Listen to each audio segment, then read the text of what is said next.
Bismillahirrahmanirrahim. Assalamualaikum warahmatullahi wabarakatuh. Alhamdulillah, wassalatu wassalamu ala habibina Rasulillah wa ala alihi wa sahbihi wa man tabi'ah hudah ila yaumil qiyamah, amma ba'du. Kita sama-sama baca niatul i'tikaf ya. Bismillahirrahmanirrahim. Nawaitul i'tikaf fi hadzal masjid ma dumtu fihi lillahi ta'ala. Saya niat i'tikaf di masjid ini selama saya berada di dalamnya karena Allah. Alhamdulillah, bapak-bapak dan saudara-saudara, hari ini kita melanjutkan kajian kita dalam Al-Quran Suratul Baqarah. Kita bersama telah membaca dari 199 sampai ayat 202. Ada 4 ayat yang kita baca. 4 ayat ini kalau kita lihat dari konteksnya atau susunannya dalam Al-Quran, maka 4 ayat ini adalah masih berada di dalam pembahasan tentang haji, rukun Islam yang kelima. Memang haji ini istimewa bapak-bapak, saudara-saudara, dan itu kita rasakan juga hari ini. Tidak semua umat Islam bisa menunaikan ibadah haji, mampu secara ekonomi. Tidak semua yang mampu secara ekonomi mau berhaji. Tidak semua yang mampu secara ekonomi dan mau berhaji bisa berangkat ke tanah suci. Jadi memang ini ibadah yang menurut para ulama memang diletakkan menjadi rukun Islam yang kelima, karena dia menggabungkan seluruh yang diperlukan untuk beribadah. Kalau sholat itu perlunya tenaga, kalau zakat itu perlunya uang. Orang yang sholat, orang yang tidak punya uang bisa sholat. Orang yang bisa zakat tidak harus dia sehat, tidak harus punya tenaga. Puasa juga demikian, perlunya tenaga dan sabar. Kalau haji, nah semuanya diperlukan. Sehatnya perlu, sabarnya perlu, uang apalagi sangat perlu. Maka para ulama mengatakan ibadah haji itu adalah ibadah badaniyah wa maliyah, zahirah wa batinah, qalbiyah juga. Ibadah haji itu adalah ibadah yang menggabungkan seluruh yang diperlukan oleh seorang hamba, mulai dari niat dia pasang. Orang haji kalau tidak punya niat yang kuat dan kokoh, dia bisa putus asa di tanah suci. Karena melihat misalnya banyak orang kemudian seakan-akan berat sekali. Mau melontar jumroh penuh orang.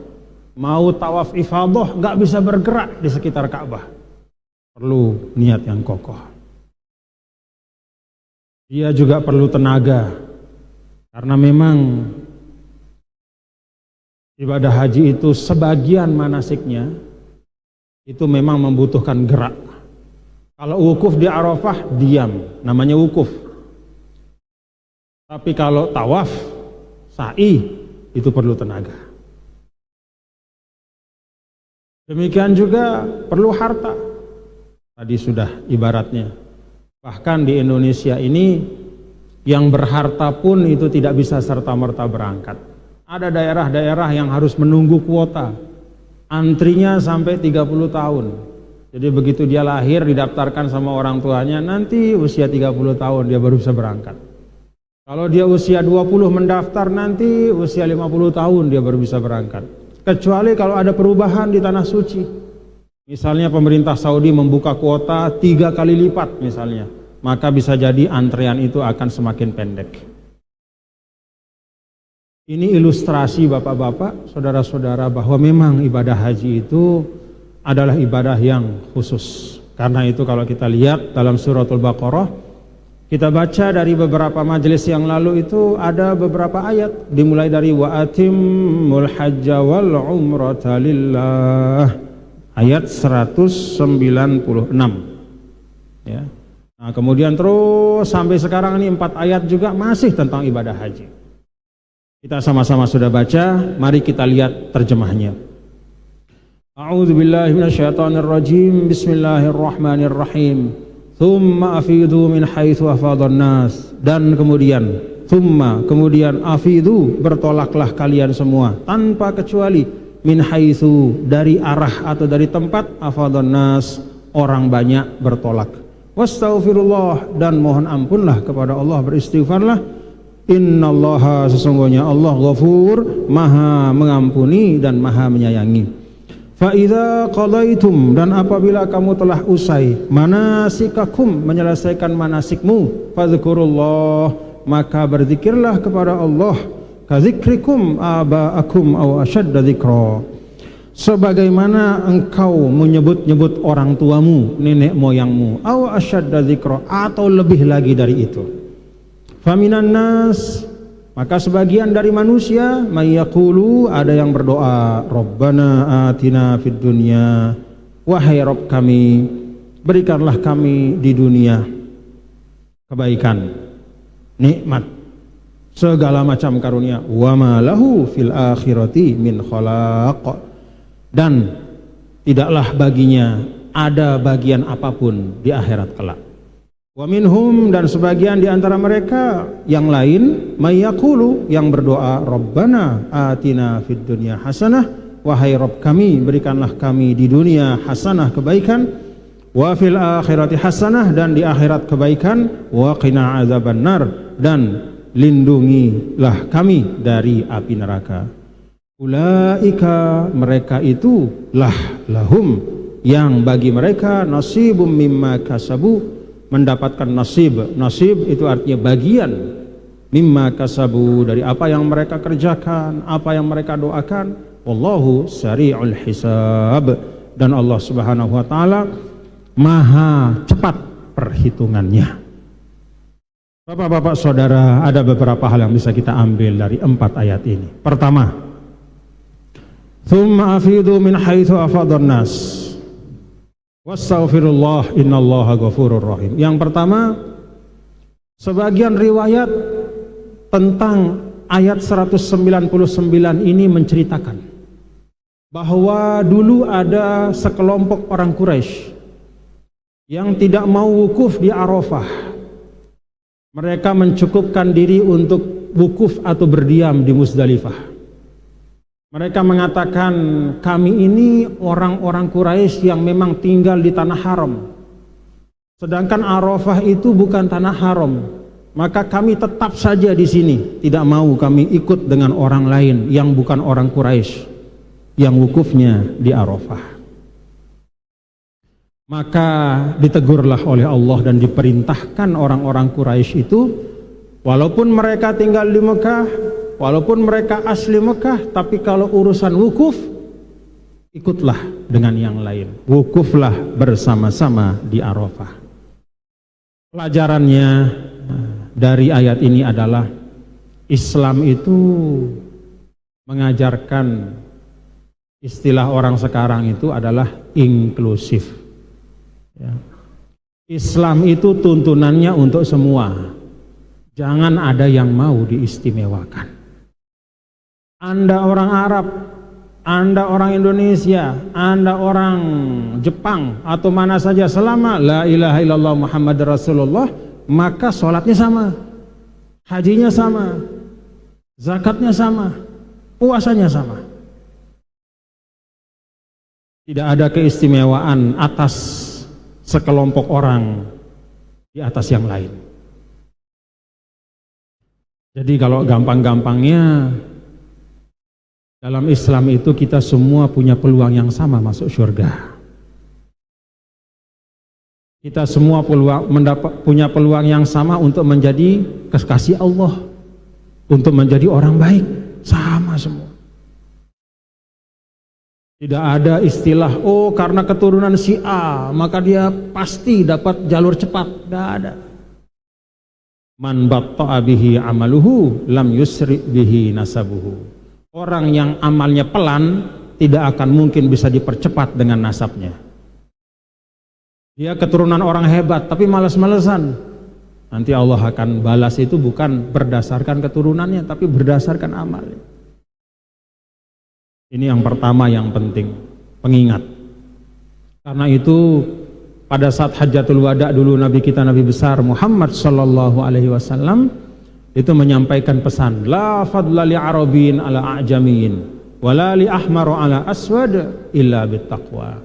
Tidak ada keistimewaan atas orang Arab di atas orang yang bukan Arab. Orang yang kulitnya putih atau merah di atas yang hitam. Jadi kemuliaan itu bukan pada ras, bukan pada bentuk tubuh. Mata melong, mata sipit, nggak ada urusannya dengan kemuliaan dalam Islam.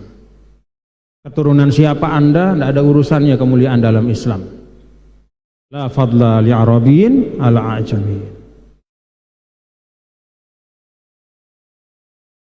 Dan Islam, bapak-bapak, saudara-saudara, itu menghapus, bahkan melawan segala macam bentuk diskriminasi itu. Dulu Sayyidina Umar pernah menugaskan sahabat namanya Amr bin As menjadi gubernur di Mesir. Amr bin As ini orang Quraisy, mungkin masih kebawa gaya Quraisynya. Begitu dia ditugaskan di Mesir, lalu ada suatu masalah, dia pukul orang Mesir.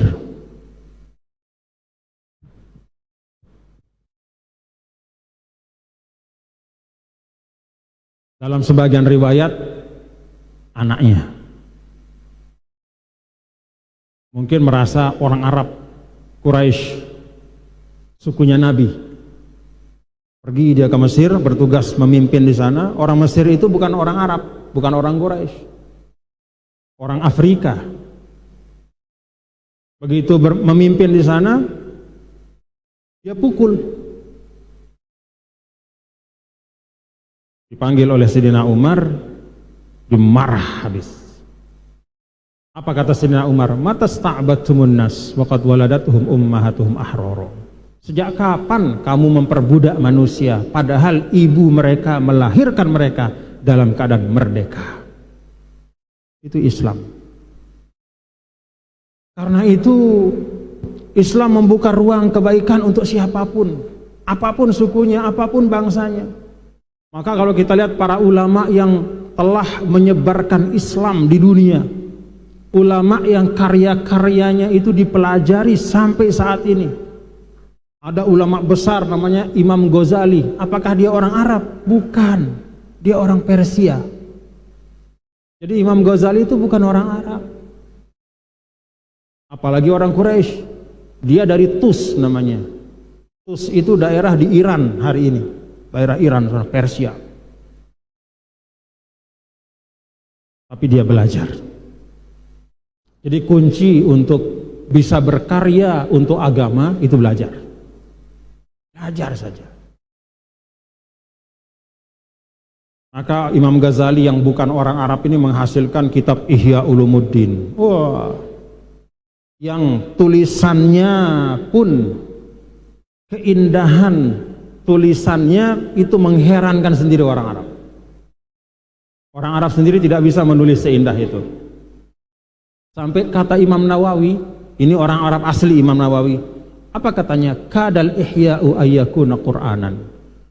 Luar biasanya yang namanya kitab Ihya Ulumuddin sampai seakan-akan itu seperti Al-Quran. Dalam arti demikian indahnya, demikian dalamnya, demikian lengkapnya ilmu-ilmu yang ada di dalam.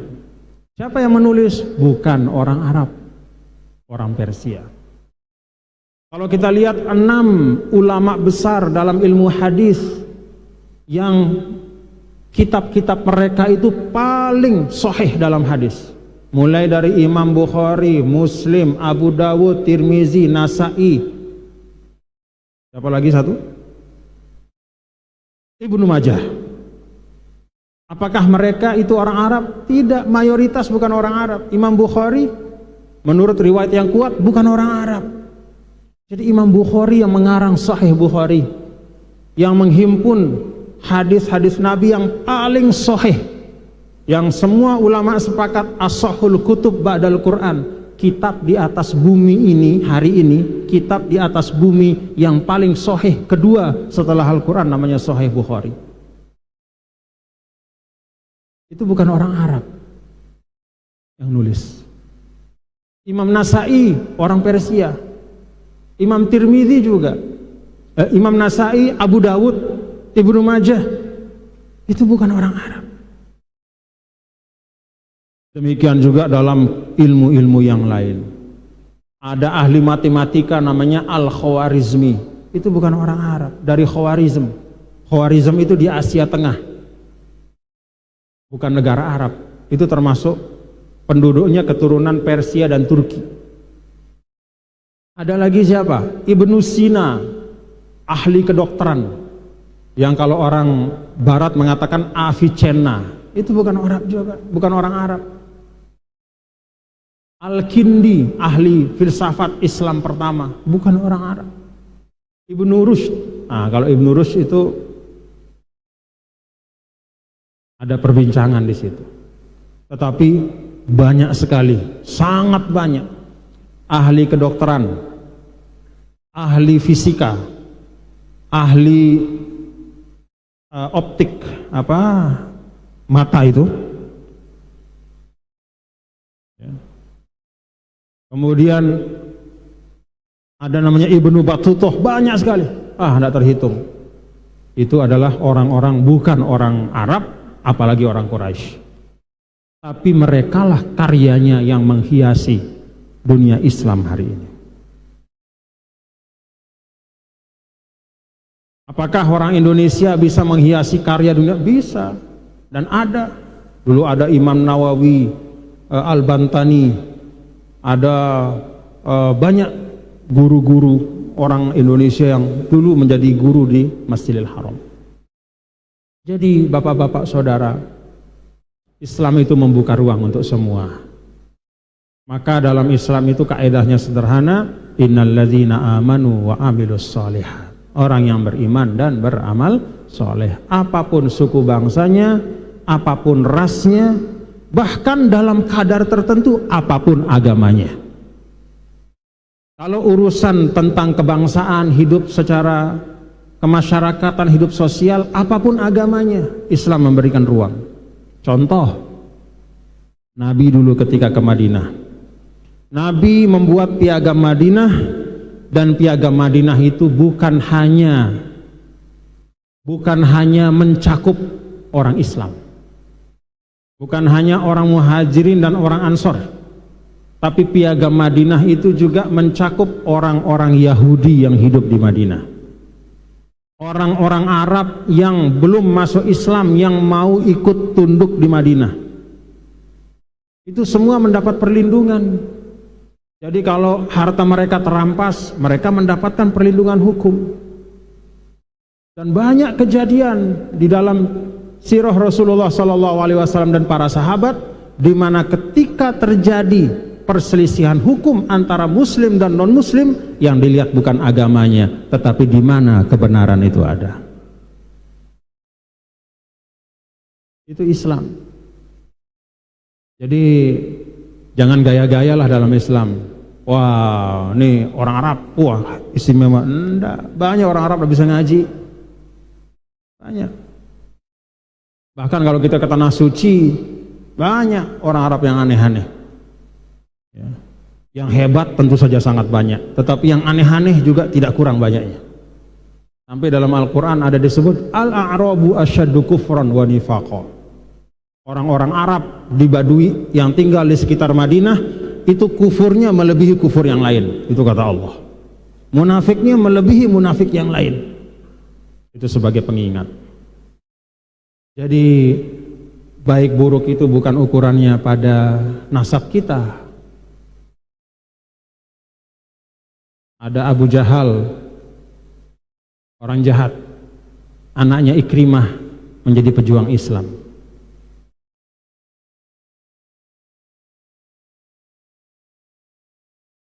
Makanya dalam Al-Quran itu ada ayat yukhrijul hayya minal mayyiti wa yukhrijul mayyita minal hayy. mengeluarkan yang hidup dari yang mati dan mengeluarkan yang mati dari yang hidup. Sebagian ulama menafsirkan secara isyarat bahwa itu artinya adalah bisa jadi dari bapak keluar anak yang nggak baik, bisa jadi orang tua nggak baik, anaknya menjadi orang hebat. Jadi nggak usah kita terlalu terpaku. Ya, wah itu anak siapa? Wah, lihat saja pada karyanya, lihat pada amal solehnya, lihat pada bagaimana dia membangun masyarakat, dan seterusnya. Itu yang pertama. Nah, jadi riwayat dalam ayat ini, ya, dulu ketika ada sebagian orang Quraisy ingin mengeksklusifkan dirinya, kami tidak perlu wukuf di Arafah, diingatkan oleh Allah, Pak, ikut sama-sama. Dalam Islam itu aturan berlaku untuk semua. Yang kedua yang bisa kita ambil, wastaghfirullah, innallaha ghafurur rahim. Bapak-bapak, saudara-saudara sekalian, ayat ini mengingatkan kita bahwa walaupun dan bahkan pada saat kita sedang berbuat amal baik, kita merasa diri kita ini sedang dalam keadaan yang baik, kita tidak sedang menzolimi orang, kita tidak suka mencuri, tidak suka mengambil hak orang, ibadah kita laksanakan, pokoknya kita baik, Allah tetap ingatkan wastaghfirullah. Jangan lupa untuk selalu beristighfar kepada Allah. Kenapa bapak-bapak, saudara-saudara sekalian kita perlu beristighfar? Karena memang ingatan manusia itu terbatas. Ingat nggak bapak-bapak, apa yang bapak lakukan 1 minggu yang lalu hari yang sama, hari Jumat, dari pagi sampai malam, ingat nggak hari ini? Nggak ingat. Apalagi sebulan yang lalu, apalagi setahun yang lalu. Ingatan manusia itu dibatasi oleh Allah. Karena itu maka seringkali kita melakukan sesuatu yang tidak baik tapi kita lupa, tidak sadar kita.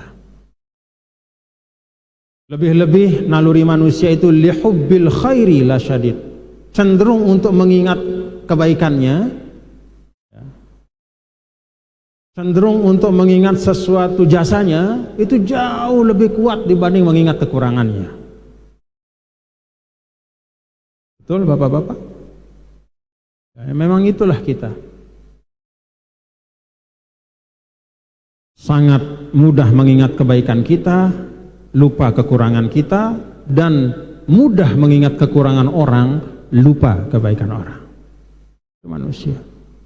Karena itu kita perlu istighfar. Astagfirullah. Yang kedua kita perlu istighfar adalah bapak-bapak saudara, untuk menjaga supaya jangan sampai kita sombong terhadap kebaikan yang kita lakukan. Kenapa kita tidak boleh sombong? Karena sesuai dengan yang kita ucapkan, la haula wala quwata illa billahil alil azim. Apa arti la haula?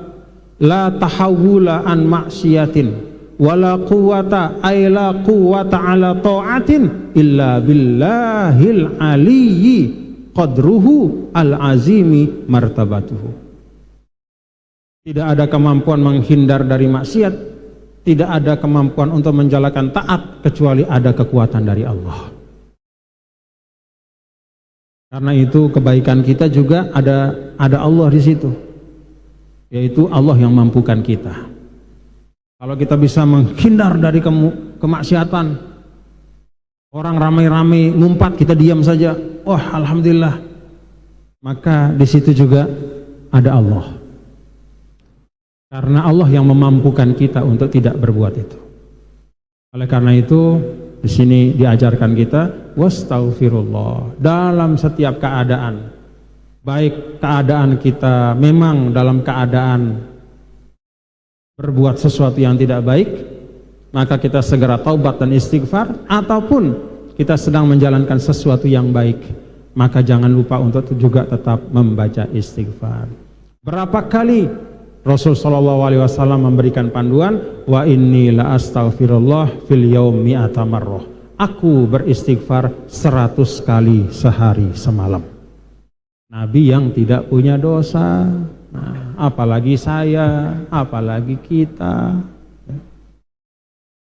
100 kali sehari semalam. Susah enggak? Gampang, kan tinggal istighfar, astagfirullah. Hati kita juga, aku mohon ampun kepada Allah. Itu yang kedua yang bisa kita ambil. Kemudian yang ketiga yang bisa kita ambil, fa idza qalaitum manasikakum fadhkurullaha ka dzikrikum abakum aw ashadda dzikra fa minan nasi man yaqulu rabbana atina fid dunya wa ma lahu fil akhirati min khalaq wa minhum man yaqulu rabbana atina fid dunya hasanah wa fil akhirati hasanatan wa qina adzabannar. Yang ketiga yang dapat kita ambil dalam rangkaian ayat tentang ibadah haji ini adalah, bapak-bapak saudara, jangan putus berdoa kepada Allah dan berdoalah dengan hal-hal yang penting. Jangan salah minta. Di sini Allah Ta'ala memberikan gambaran. Manusia itu ada dua macam. Ya tentu ada juga macam yang ketiga yang sama sekali tidak berdoa, ada juga. Tapi secara umum ketika manusia itu berdoa, mereka terbagi menjadi dua. Yang pertama, mayyaqulu rabbana atina fid dunya. Yang dia mintakan kepada Allah itu hanyalah urusan dunia. Allah, hari ini saya mau kerja, kasih saya Allah rezeki yang banyak. Nah, itu aja yang dia minta. Ya Allah, saya mau ikut tes PNS, luluskan saya Allah. Hanya itu yang dia minta. Jadi hal ihwal dunia, entah itu jabatan, entah itu uang, entah itu kehormatan, entah itu kesehatan, entah itu istri yang solihah dan cantik, entah itu anak-anak yang banyak, yang menyenangkan, urusan dunia saja.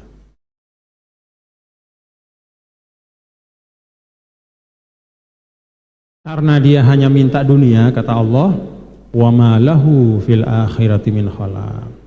Bisa jadi dikasih sama Allah, tapi jangan harap mendapatkan sesuatu kelak di akhirat. Karena engkau tidak pernah memintanya, engkau tidak pernah memikirkannya, engkau tidak menganggapnya penting. Lalu yang kedua, wa minhum may yaqulu rabbana atina fid dunya hasanah wa fil akhirati hasanatan wa qina azabannar. Yang kedua, mereka yang berdoa dengan doa yang lengkap. Apa doa yang lengkap itu? Yang kita mohonkan pada Allah, kita mohon dunia kita ini baik. Kita mohon dunia kita ini baik. Kan begitu ya bapak-bapak ya? Baik. Kalau kita ada rezeki, Allah kasih rezeki yang cukup. Yang cukup.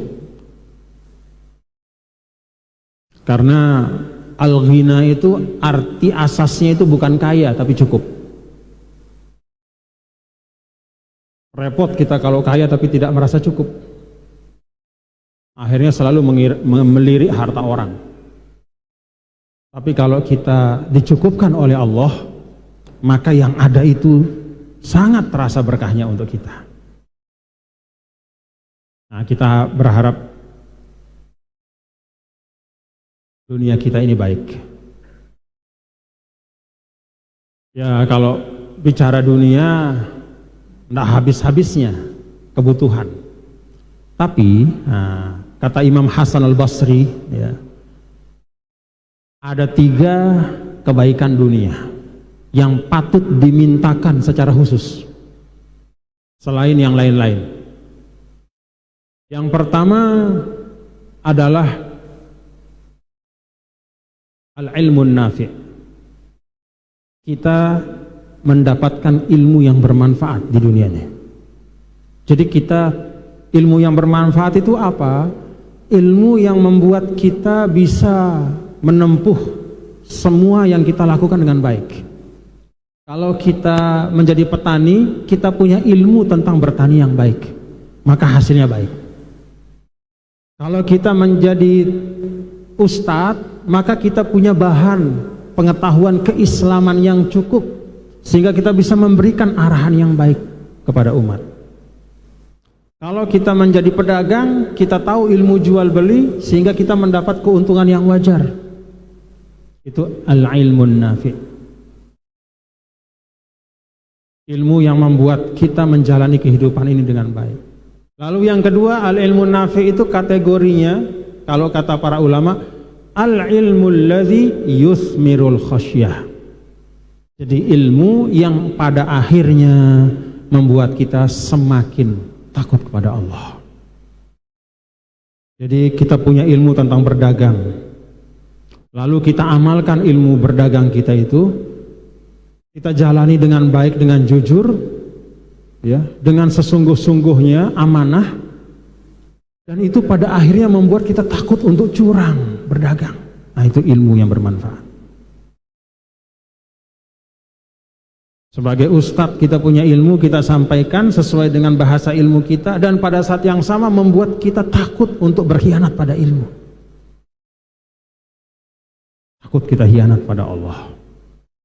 Jadi itu al-ilmu nafi' itu kategorinya atau apa, indikatornya itu ada dua hal. Pertama, dia teramalkan dengan baik, dan yang kedua, dia menghasilkan rasa takut kepada Allah.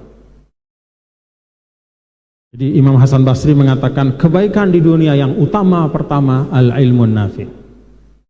Yang kedua adalah ar-rizqul halal, rezeki yang halal. Jadi kalau lagi berdoa untuk urusan dunia, jangan lupakan hal-hal yang penting ini selain yang lain-lain. Rezeki yang halal. Kenapa ada kata yang halal? Karena banyak juga rezeki yang haram.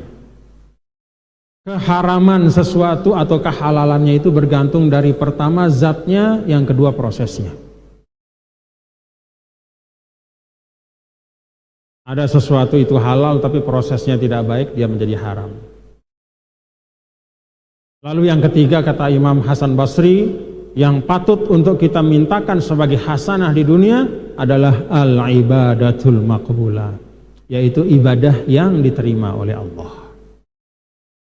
Jadi kalau ada orang mendapatkan tiga hal ini, rasanya dia punya ilmu yang bermanfaat.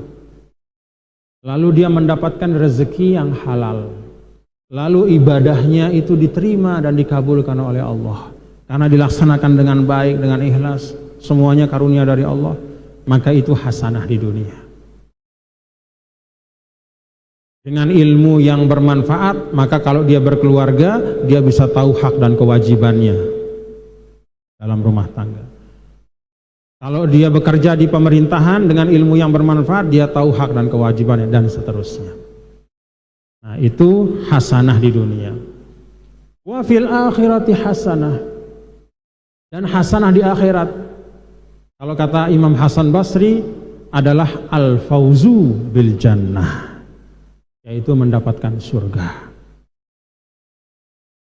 Nah, kemudian tambah lagi dengan doa kita, wa qina azabannar, dan lindungi kami dari api neraka.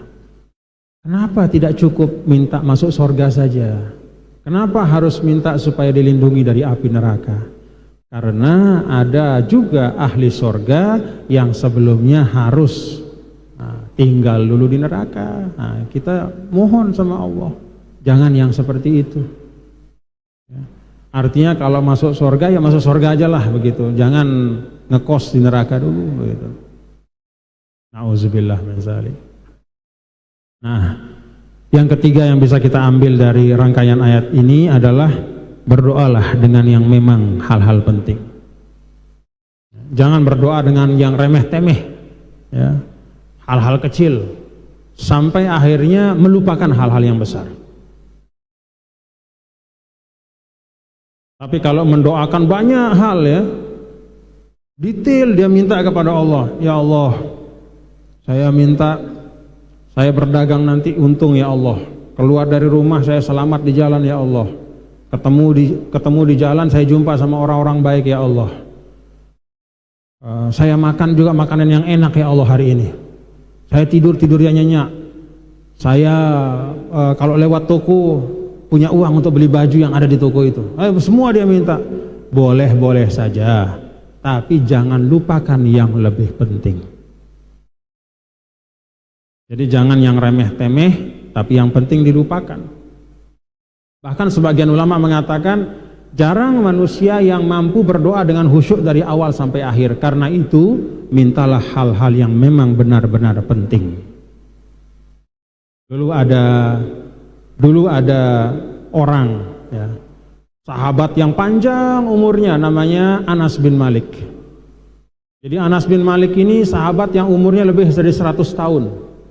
Maka ketika sahabat yang lain sudah meninggal, dia masih hidup, maka datanglah orang beramai-ramai datang kepada beliau minta doa. Karena dia sahabat Nabi yang tersisa, cari berkah, berdoa. Ada orang yang sakit minta doa, doakan sama beliau. Ada yang urusan rumah tangga, urusan belajar, urusan dagangan, segala macam, selalu didoakan. Apa doanya? Doanya selalu sama. Apa doanya? Rabbana atina fid dunya hasanah wa fil akhirati hasanah wa qina azabannar. Sampai muridnya nanya, "Syekh, Anda ini gimana kok orang datang macam-macam masalah, kok doanya cuma satu?" Apa kata Anas bin Malik? "Kamu itu bodoh ya. Memang ada yang lebih penting dari baik di dunia, baik di akhirat, dan dilindungi dari api neraka. Ada yang lebih penting dari itu." Nah, karena itulah doa di ayat 201 ini sering disebut oleh ulama dengan doa sapu jagat. Kalau bapak-bapak saudara tidak punya banyak waktu untuk berdoa, cukuplah dengan doa ini. Dan ini pula yang banyak dibaca oleh Nabi kita, Nabi besar Muhammad SAW dalam sebuah hadis. Karena Rasulullah SAW yuksiru, memperbanyak, sering membaca doa Rabbana atina fid dunya hasanah wa fil akhirati hasanah wa qina azabannar. Wallahu a'lam bishawab. Mudah-mudahan 3 hal yang dapat kita ambil, ya, dari 4 ayat ini. Yang pertama tadi, bahwa Islam itu membuka pintu kebaikan bagi siapapun, apapun latar belakangnya. Mau dia sudah Islam dari nenek moyangnya atau baru sehari masuk Islam, sama saja itu peluangnya untuk kebaikan, sama saja. Mau orang Arab, orang Sasak, orang Sunda, semua sama. Yang penting apa? Iman dan amal soleh. Belajar dengan tekun dan berkarya untuk kebaikan semua. Lalu yang kedua, dalam setiap keadaan jangan lupa untuk selalu beristighfar kepada Allah. Karena manusia itu banyak keterbatasannya, sering mengingat kebaikannya tapi melupakan kesalahannya. Karena itu mintakan ampun kepada Allah yang ilmunya mencakup segala sesuatu. Kalau Allah sudah mengampuni, maka bersih sebersih-bersihnya. Tapi kalau manusia memaafkan, maka belum tentu kita jadi bersih. Urusan sama dia beres, tapi sama manusia yang lain belum tentu beres. Nah, kemudian yang ketiga, berdoalah sebanyak-banyaknya, ya, dan pastikan ketika berdoa kita tahu apa yang penting untuk kita mintakan kepada Allah Subhanahu wa ta'ala. Rabbana taqabbal minna innaka antas samiul alim wa tub alaina innaka antat tawwabur rahim. Rabbana atina fid dunya hasanah wa fil akhirati hasanatan wa qina azabannar. Wa sallallahu wasallam ala sayyidina maulana Muhammad walhamdulillahi rabbil alamin. Wallahul muwaffiq wal hadi ila sabilir rasyad. Assalamualaikum warahmatullahi wabarakatuh.